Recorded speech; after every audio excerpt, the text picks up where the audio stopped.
It's beer o'clock on Real Ale Craft Beer. I was in Aldi recently and I come across 2 new cans of beer from them, which are quite interesting actually. It's quite, in its own sort of way, a little bit exciting because we've got East Coast IPA versus West Coast IPA.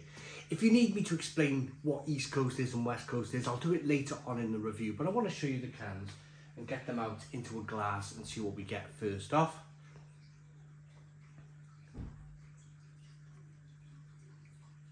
So it's called New Skool East Coast IPA and it's brewed by Williams Brothers Brewing Company. It's in a 440ml can at 5% ABV. The label design is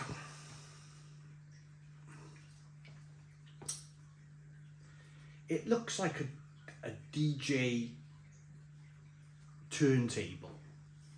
That's my interpretation. If it looks anything different to you guys, comment in the comments box below. That's the East Coast. They're £1.79 a can as of 2025. And this is their Old School West Coast IPA. 5.4% ABV, 440ml can, Williams Brothers Brewing Company. And what would this be? This would be that sort of ping pong table tennis, ping pong table football type thing, old school games. Again, if I'm missing something with the label, let me know in the comments box down below. Family owned brewery, indie brewery in Scotland. Let's get the beer out into a glass and see what we get. We'll go with the East Coast first.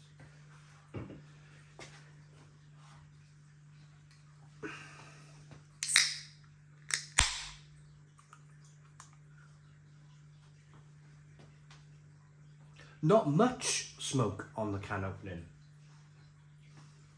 So this should be light coloured and hazy.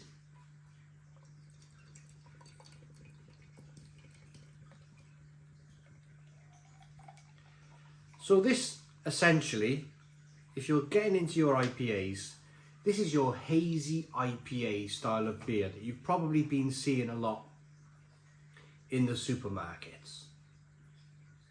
Hazy beer.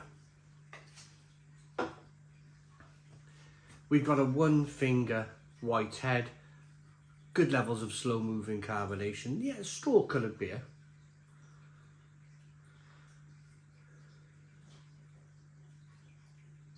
Not much in the way of actual sediment in the bottom of the glass here. Let's get the aroma.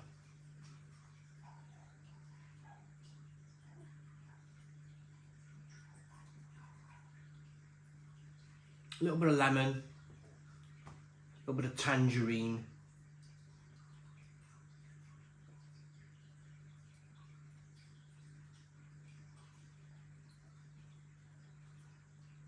A little bit of a light grain aroma.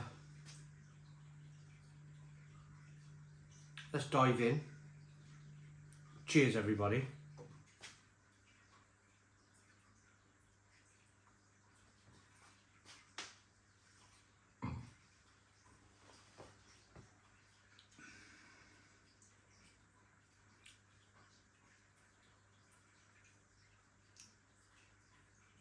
That's okay, that's okay. £1.79 a can. There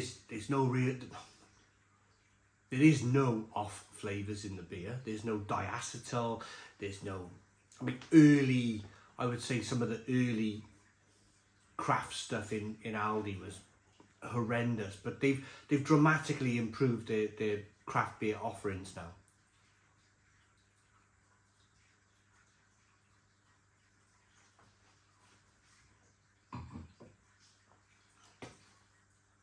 Yeah, it's pretty decent that for the money. Starts off, bit of carbonation, pushes the beer around the inside of the mouth, releases more of that flavour. There's a little bit of bitterness on the back end. There's a little bit of sweetness in there. It will never ever be the most exciting hazy IPA you've ever got your hands on. Admittedly, because it's £1.79 a can. But there's enough there. There's enough there. There's enough of that citrus. There's enough of that kind of balance between a little bit of sweetness, a little bit of bitterness, good drinkability, 5% ABV. It does tick a lot of boxes in the £1.79 bracket of beers. If I paid,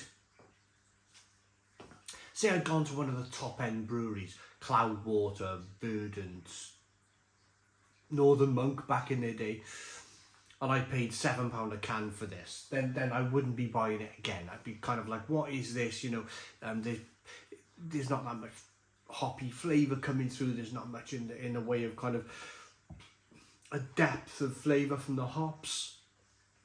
But I haven't paid £7 a can for this. I paid £1.79. Let's get out the let's pour the rest of this. Let's see if there's any sediment in. I doubt it very much, but let's have a look. No.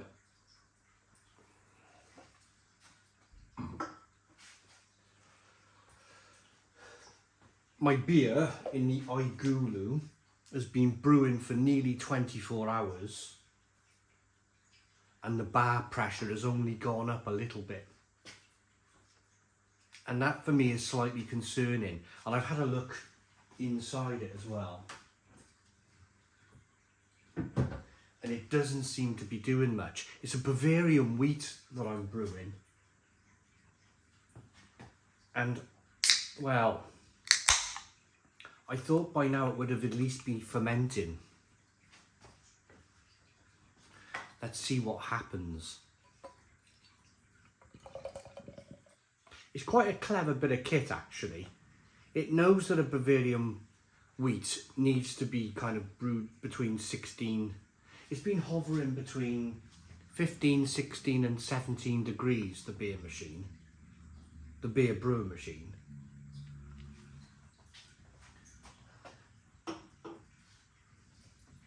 So it's got these little kind of stickers to them.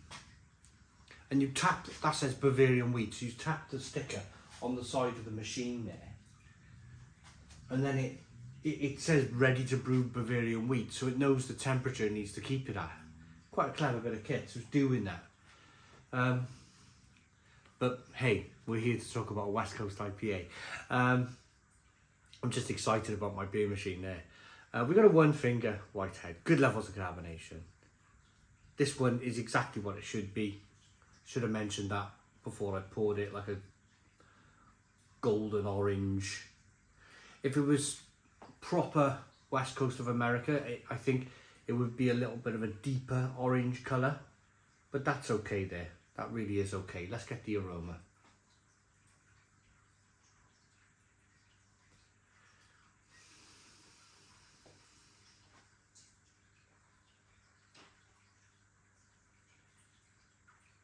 Bit of, very much like the East Coast actually.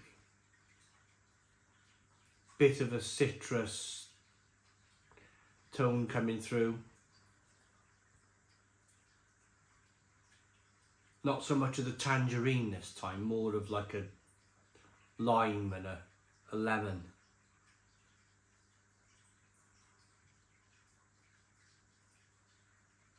A bit of malt in there. A little bit of sweet malt. Let's dive in. Cheers, everybody.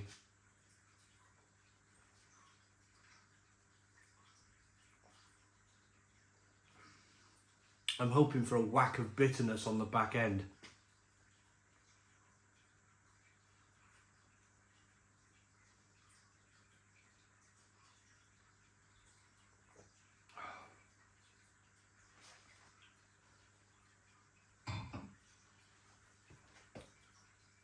Which it has, yes, definitely.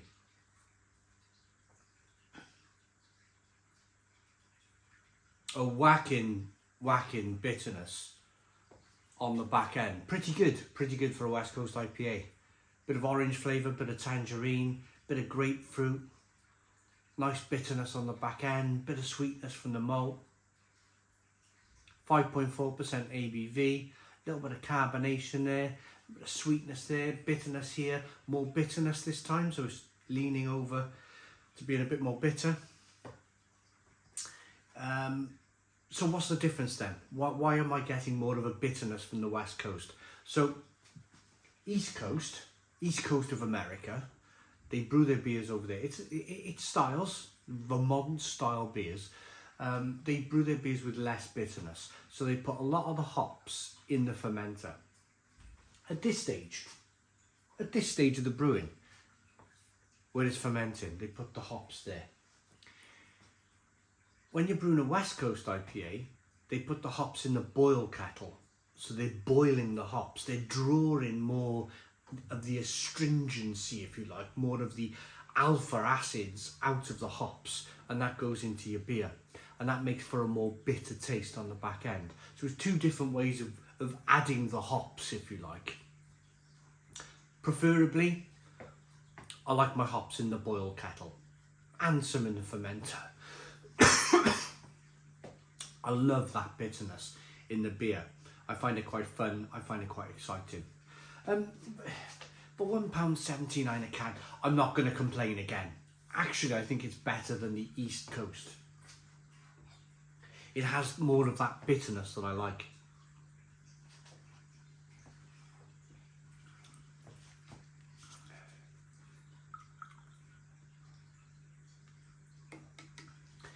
Yeah, they look pretty good. I think you always have to factor in the price. I'm not paying £7 a can. I'm not paying big money for craft beer. This is craft beer on a big budget, if you like. And Aldi have recognised. I mean, it's 2025. We're bouncing from incident to incident in the world. I'm not going to go political. I don't ever share my views online. But it's hard for a lot of people out there at the moment. Not a lot of people have got bagfuls of money to spend on craft beer, and that's probably the reason why the industry is where it is at the moment, which is very sad, very sad. Indeed, I wish I could support craft brewers a little bit more, but I simply can't financially. It's where the world is, and Aldi have recognised that, and they keep on bringing out these beers which are, they're not perfect by any means. This should be, if this was a perfect West Coast IPA, it should be pulling my palate apart from bitterness. The East Coast IPA, when I put it to my nose, it should be pungent with lots of juicy hops. And there's some there, but not a lot. But it's enough for £1.79 a can. Rating for the East Coast, the new Skool, for the money, it's a 7 out of 10. The rating for the old Skool West Coast IPA,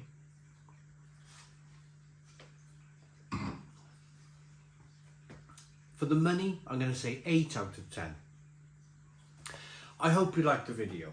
Please put your comments in the comments box, subscribe to our daily beer and food reviews, give us a big fat thumbs up. Boom, cheers.